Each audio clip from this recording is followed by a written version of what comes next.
And then the question is, all right, which evils is the government supposed to punish? And that's the challenge, is trying to come up with a principle, a consistent standard to define and to limit those evils which government is designed to punish versus those evils which government is not designed to punish. We wouldn't say that we are not for the law of God. In a sense, you could call us theonomists, in the sense that we believe that our view of government is part of or an application of God's divine law, his eternal divine law.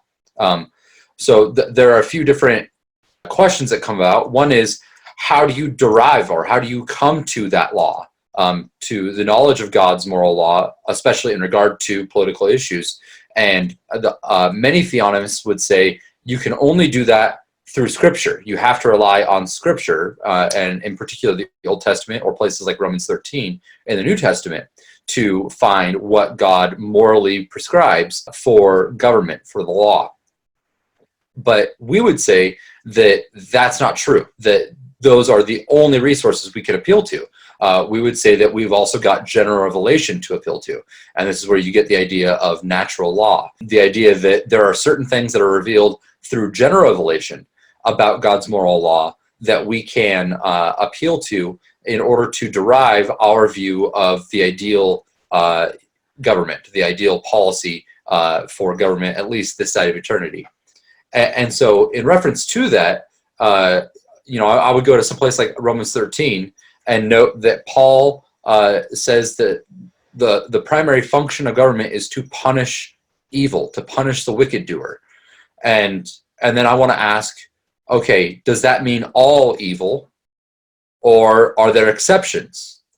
And I think most people are going to say, well, we don't want to punish all evil. We don't want to punish unbelief in the gospel with the law.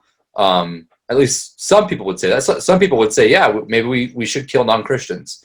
Hopefully you wouldn't say that, but maybe some people would. But if you say that we shouldn't kill non-Christians, well, unbelief is evil. It's a sin.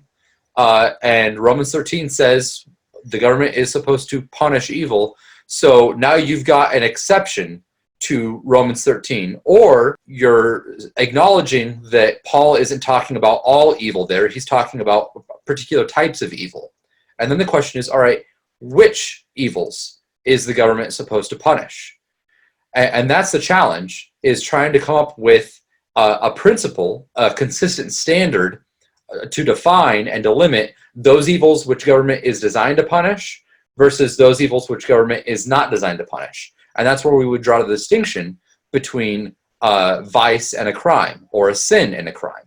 It's a sin to disbelieve the gospel, but I think most of us would say it's not a crime to disbelieve the gospel.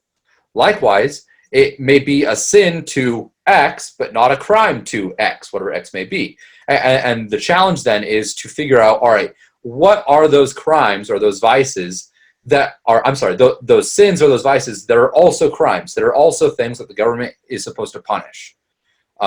And if you look at the nature of government, I think you get a pretty good clue. And this is sort of the way of coming at this from general revelation. The nature of government is such that it can only do things by force. Government is an agent of force. It's the legalized agent that has a monopoly of the use of force in a given geographical area. And since the government is an agent of force, then the real question is, according to God's moral law, what is the proper use of force?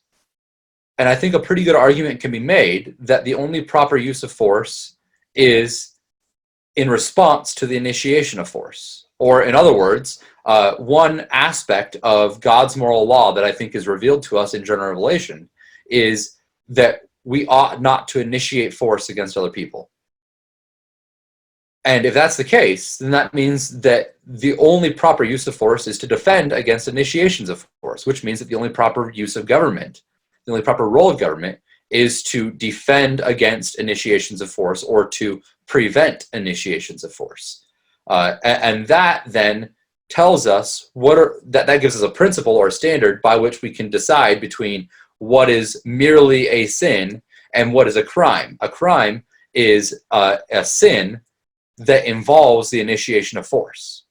And so when Paul says that the government is there to punish evil, the question which evils is answered by the answer, those evils which involve initiations of force in human society.